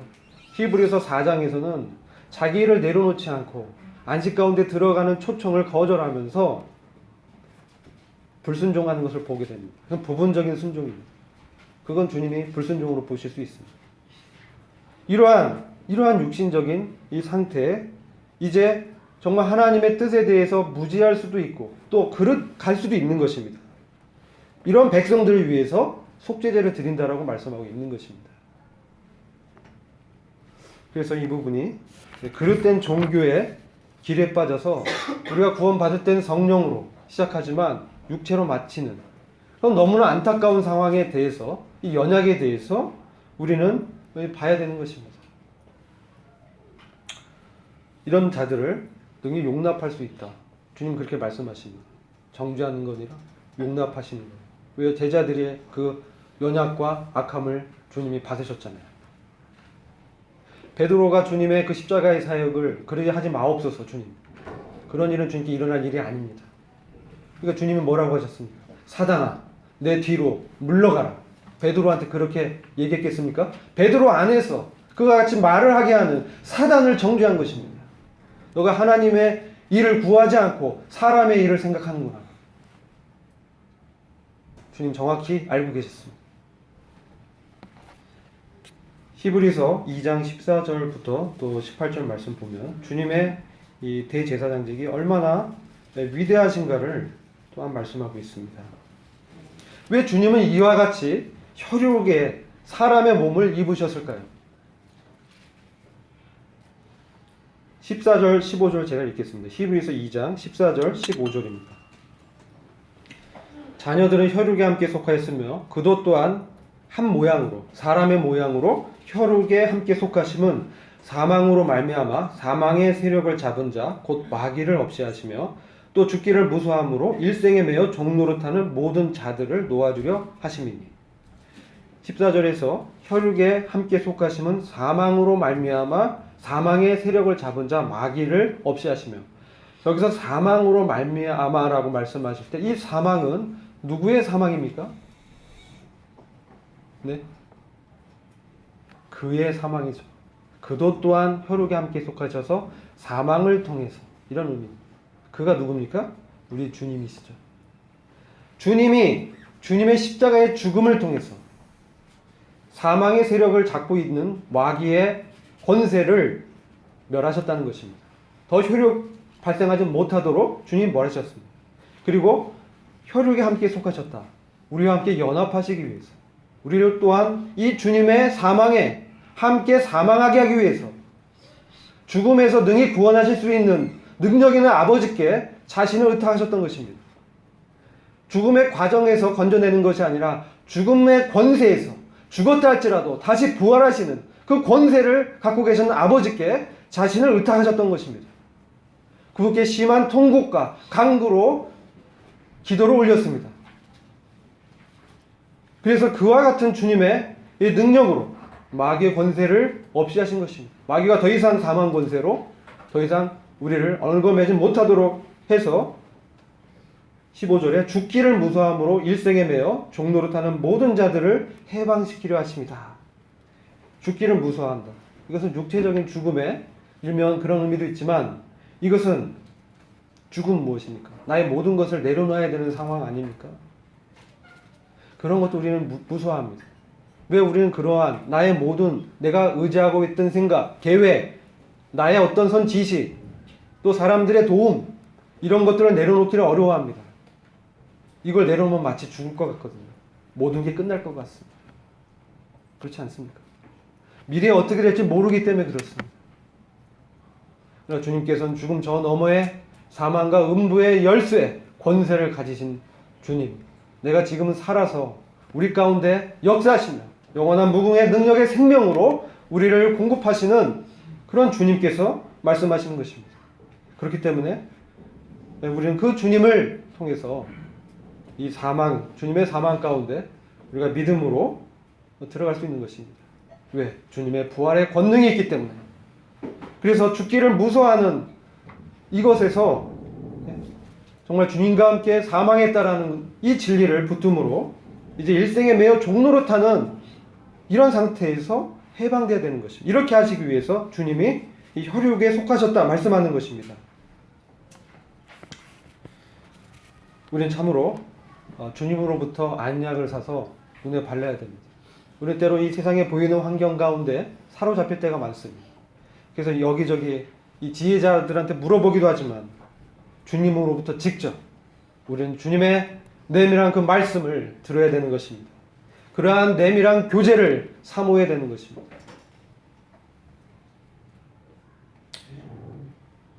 이 18절 보시면 시험을 받아 고난을 당하셨은즉 시험 받는 자들을 능히 도우시느니라. 주님 모든 시험을 통과하시고 승리하셨기 때문에 우리가 시험 받는다는 것을 너무나 잘 알고 계십니다. 그래서 우리를 도우실 수 있습니다. 우리는 그분께 언제나 나가서 그분의 은혜의 보좌, 이 시은자죠. 은혜를 베푸는 자리, 은혜의 보좌에 나가서 때를 따라 돕는 은혜를 구하는 것입니다. 여러분 이런 부분들을 부담스러워하지 마시기 바랍니다. 우리는 육신이 있는 연약한 자입니다. 우리가 주님의 은혜가 없다면 하루도 살아갈 수 없는 자입니다. 사도 바울이 무엇을 자랑했습니까? 내가 이렇게 복음을 전하고 내가 이렇게 몇 명을 구원받게 하고 내가 이렇게 전도 여행을 4차까지 하고 로마까지 해서 전도했다. 이거 자랑하지 않았습니다. 나는 나의 육체의 연약을 자랑한다라고 했습니다. 왜냐하면 그리스도의 능력이, 강함이 내 안에 머물게 하려 하심입니다. 이게 정말 자랑할 주제입니다. 우리 때로 엉뚱한 것을 자랑할 때가 많습니다. 우리 주님께서 어떤 분인지 그것을 자랑하는 것입니다. 나 같은 연약한 죄인에게 역사하신 주님의 위대한 무궁한 생명의 능력이 얼마나 놀라운지 그것을 자랑하는 것입니다. 우리 주님께서는 시험 받는 우리를 능히 도우시는 분이십니다. 우리의 약점과 연약과 죄성을 그분 친히 잘 알고 계십니다. 그러나 죄와는 상관이 없이 죄는 없으신 분이십니다.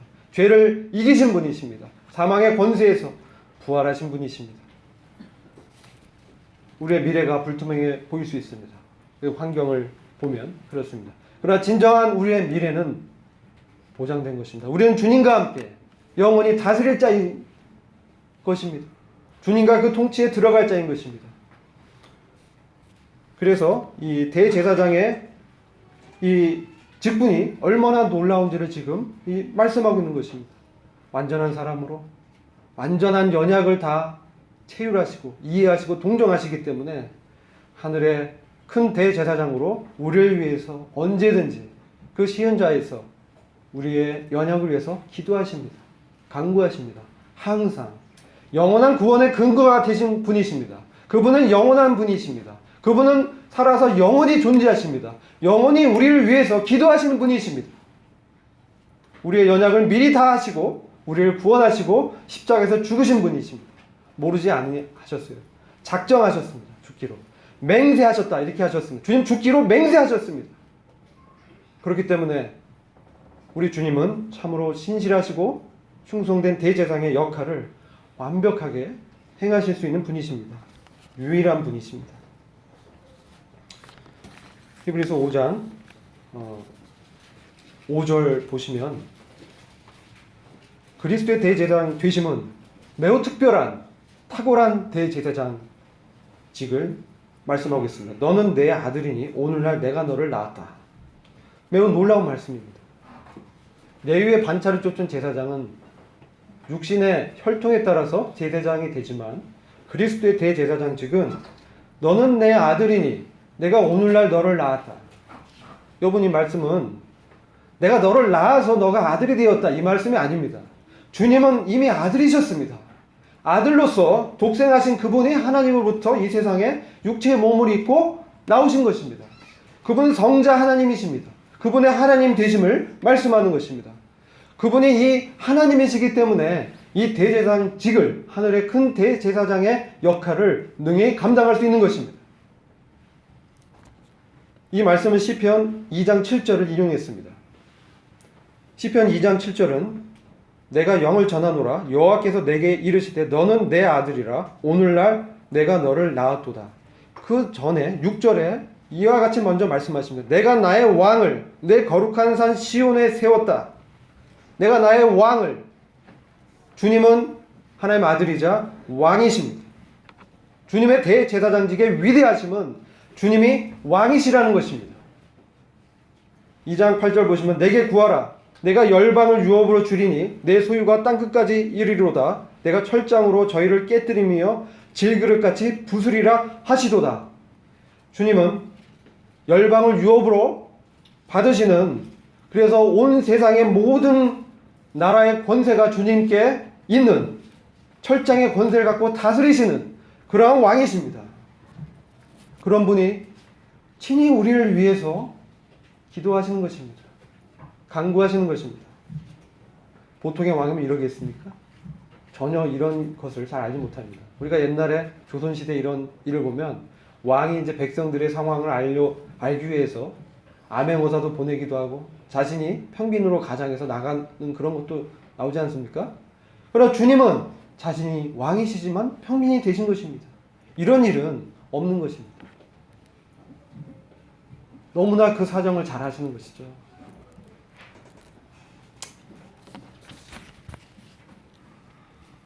육 절 보시면 또한 이와 같이 다른 데 말씀하시되 내가 영원히 멜기세덱의 반차를 쫓는 제사장이다. 멜기세덱은 매우 중요한 인물입니다. 그럼에도 불구하고 멜기세덱에 대한 언급은 많이 기록되지 않습니다. 창세기 14장, 시편 110편, 히브리서 5장, 7장 이 부분 대제사장 측에서 언급되면서 기록되어 있는 그에 대한 기록은 많지가 않습니다. 그러나 그는 아비에 대한 기록, 어미에 대한 기록, 족보도 없습니다. 다만 그는 의의 왕이요 살렘의 왕이라고 기록되어 있습니다. 살렘은 예루살렘입니다. 아브람 시대에 예루살렘의 왕이 멜기세덱이었습니다. 그는 의로 통치하는 왕이고 전쟁을 종식시키고 평화로 다스리는 왕이었습니다. 그런데 그는 제사장의 일을 하고 있었습니다. 역사상 이런 인물이 없습니다. 왕과 제사장을 같이 하는 인물이 없었습니다. 그러나 멜기세덱의 반차를 쫓는 제사장이신 우리 주님은 왕이시자 제사장 일을 하실 수 있는 분이십니다. 그래서 위대한 능력 있는 엄유하신 그러한 대제사장이라고 말씀하고 있는 것입니다. 여러분들이 시간 되시면 스가랴서 6장 1절부터 쭉 읽어보시면 거기에는 여호수아 제사장이 나옵니다. 근데 6장 14절에 가면 놀라운 일이 나오는데 성전을 건축하고 제사장이 자기 보좌 위에 앉아서 다스립니다. 그건 주님에 대한 예표입니다. 주님께서 하늘의 큰 대제사장으로 우리 안에 성령을 통해서 말씀하시면서 의로 통치하시고 평강의 왕으로 우리 안에 다스리시면서 장차 이 세상을 주님의 나라로 완전히 복종시키실 그때에 예루살렘의 그분의 보좌에 앉아서 다스릴 것을 말씀하고 있는 것입니다. 주님은 이 땅에서 모든 열방을 유업으로 삼으시고 우리와 함께 다스릴 것입니다. 우리가 왜 두려워해야 됩니까? 이런 주님이 우리에게 계신 분이신데요. 이것을 맹세로 변치 않겠다 약속하시고 맹세하셨습니다. 아무도 이 약속과 주님의 언약과 맹세를 깨트릴 수가 없습니다.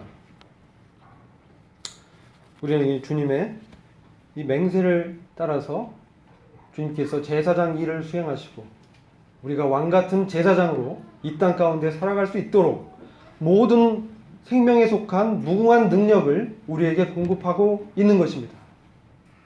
이것을 우리는 날마다 사모하며 간절히 바라면서 하나님과 이 친밀한 임재 속에 들어가야 됩니다. 아브라함과 노아가 어떤 사실을 알게 됐습니까? 하나님의 심중에 있는 비밀한 것들을 하나님께서 말씀해 주셨습니다.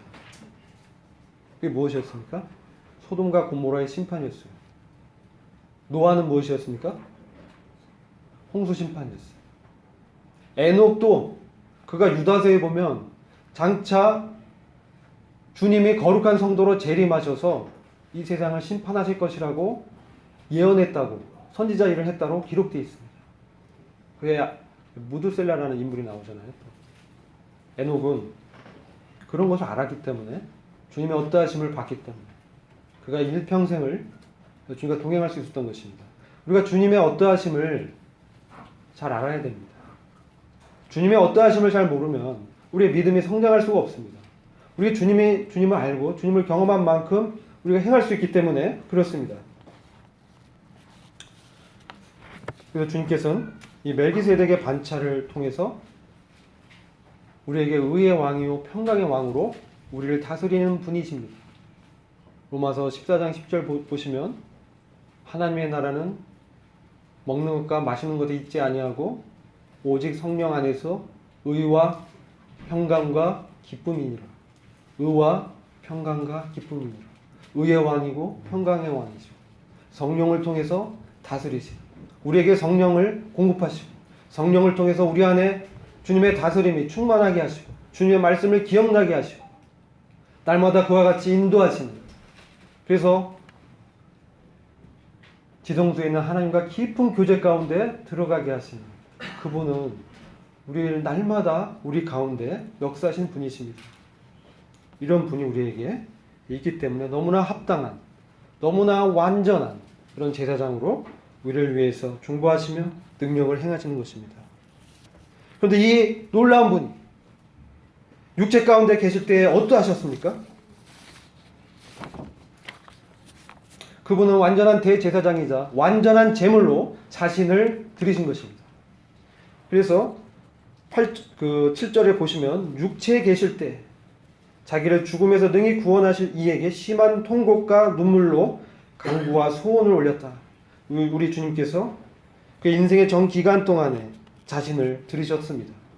그것을 말씀하시죠. 육체에 계실 때, 십자가에서 뿐만 아니라 육체에 계실 때, 전 인생의 기간 동안에 자기를 죽음에서 능히 구원하실 이에게 이와 같이 간구하셨다는 것이죠. 특별히 십자가에서 더 간구하셨죠. 그런데 실제로 이 기도는 겟세마네에서 드리셨습니다. 할 수만 있거든 이 잔을 내게서 지나가게 하옵소서. 그러나 아버지 내 뜻대로 하지 마옵시고 아버지의 원대로 하옵소서. 이미 여기서 주님은 이기셨습니다. 여기서 이기셨습니다. 기도로 이기셨죠. 주님의 아버지의 능력을 기도로 받으신 것입니다. 그래서 우리는 깨어서 주님과 같이 이와 같이 기도를 해야 됩니다. 우리는 이 기도의 이 효력에 대해서 저도 그렇고 잘 모르는 것 같습니다. 그러나 죽음에서 능히 구원하실 이에게 우리는 통곡과 간구로 기도를 올리신 이 주님을 기억해야 됩니다. 주님조차도 이와 같이 죽음에서 능히 구원하실, 죽음의 권세를 이기시고 부활시키실 능력이 있으신 아버지께 이 기도하셨는데 우리는 마땅히 날마다 주님께 기도해야 되는 거 아닙니까? 주님은 이와 같이 슬픔을 아셨습니다. 질고 가운데 계셨어요. 우리의 슬픔을 그래서 잘 아십니다. 기쁨보다 우리가 슬픈 경우가 더 많은 것 같아요. 인생이 그렇지 않습니까? 인생은 고난의 연속입니다. 나의 죄성을 볼수록 좌절하고 이 세상에 돌아가는 걸 볼수록 더 좌절하고 또 내 안에 이 죄악의 덩어리를 보면서 더 깊은 좌절하게 되죠.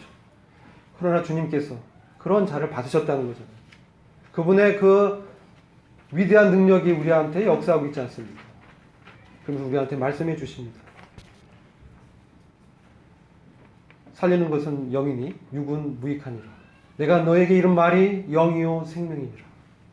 내가 너에게 이른 말이 영이요 생명이니라. 주님과 같이 날마다 영이요 생명인 말씀을 날마다 공급하십니다.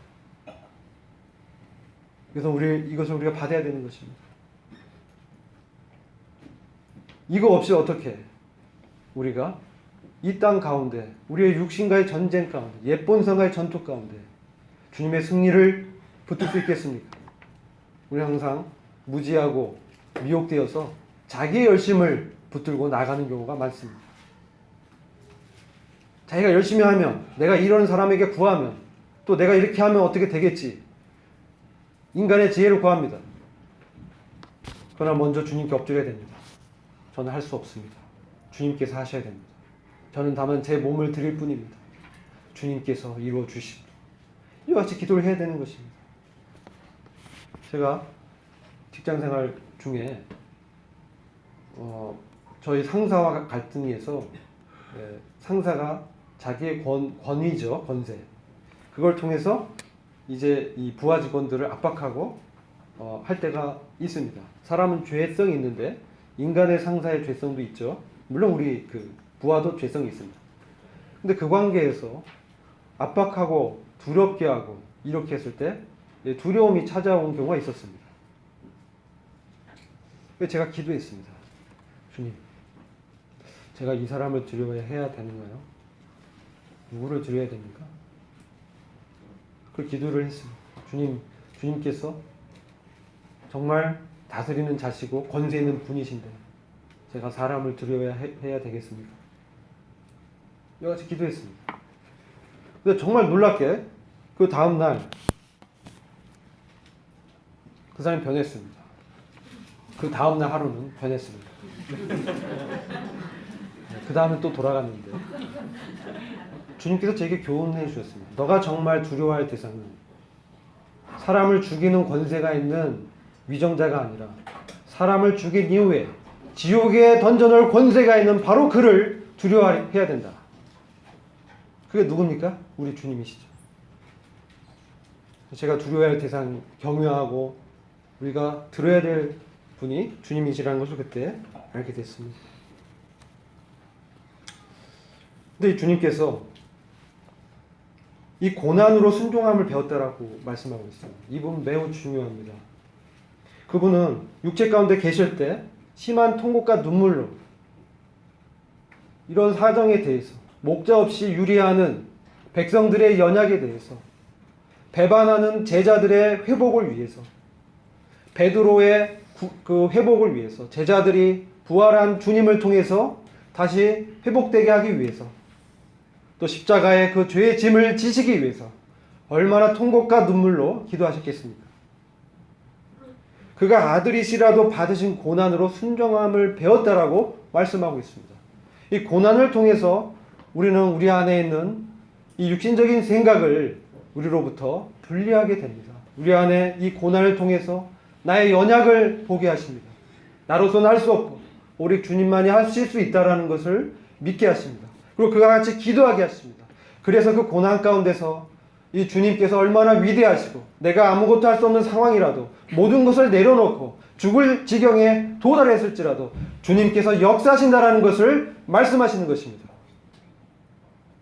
주님께서 전능자시고 구원을 베푸신 분이시기 때문에 그 사정이 나와 꼭 유리하게 될지 않을지라도 그것은 영혼의 관점에서 가장 적합하고 가장 합당하게 주님이 그렇게 허용하신 것입니다. 이에 대한 믿음을 우리에게 주시는 분이십니다. 그럼 더 이상 상황에 대해서 불평하기보다 주님께 내려놓고 기도하게 되는 것입니다. 이 고난을 통해서 순종함을 배우게 됩니다. 통곡과 눈물로 간구를 드렸지만 주님은 십자가를 지는 것을 흔쾌히 지셨습니다. 주님은 그분의 고난을 기쁘게 감당하셨습니다. 히브리서 12장을 보시면 그는 앞에 있는 즐거움을 위해서 자기가 겪는 이 고난을 부끄러워하지 않았다라고 말씀하셨습니다. 그리고 주님은 아버지의 일이 나의 양식이다. 제자들이 먹을 것을 갖고 왔을 때 그렇게 말씀하셨습니다. 아버지의 일이 나의 양식이다. 얼마나 놀라운 말씀입니다. 우리 아버지의 일이 우리에게 부담일 때가 많지 않습니까? 근데 아버지의 일이 나의 양식인 주님께서 다 이루셨다는 거죠. 그리고 시편 40장 8절 보시면 나의 하나님이여 내가 주의 뜻을 행하기를 즐기오니 이렇게 말씀합니다. 즐거워하는 것입니다.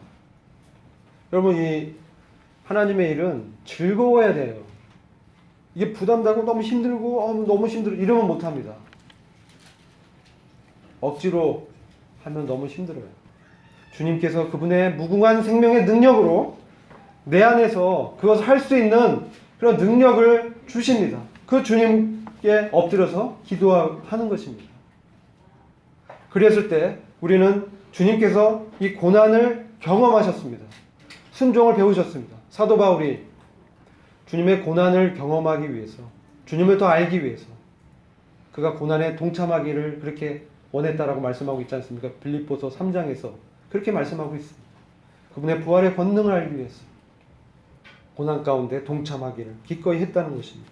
주님은 이와 같이 억지로나 누가 시켜서 한 것이 아니라 그분의 자발적인 그분의 사랑 때문에 이와 같이 하셨습니다. 아버지에 대한 사랑 때문에 이와 같이 온전히 아버지께 드려지셨습니다. 이와 같이 주님과 같이 완전하고 흠이 없는 재물이 없는 것입니다. 완전하고 흠이 없는 이것은 주님의 이 헌신이 얼마나 뛰어나고 탁월한가를 보여주는 것입니다. 주님이 그와 같이 드려주셨기 때문에 우리는 그분 안에서 행할 수가 있는 것입니다. 이와 같은 주님의 사랑을 기억할 때 그리스도 안에서 하나님의 사랑을 끊을 것이 없다라고 말씀하셨습니다. 제가 이렇게 신앙생활을 돌이켜보건데 정말 주님의 사랑이 우리를 강건케 해야 우리가 주님의 일을 감당할 수 있는 것입니다. 그리스도의 사랑이 나를 강건하시는도다. 이제 내가 사는 것은 나를 위하여 죽으신 그 아들을 위해서 사는 것이다. 내 안에 사는 것은 그리스도이다. 주님의 사랑을 알게 됐을 때, 그분의 주권에 전적으로 그가 복종하게 됐을 때 그런 고백이 나오는 것입니다. 그런 삶이 열매로 나타나는 것입니다. 그의 신분과 삶이 일치가 되는 것입니다. 이렇게 됐을 때 그는 정말 교회 생활과 외부, 바깥의 생활이 하나가 되는 것입니다.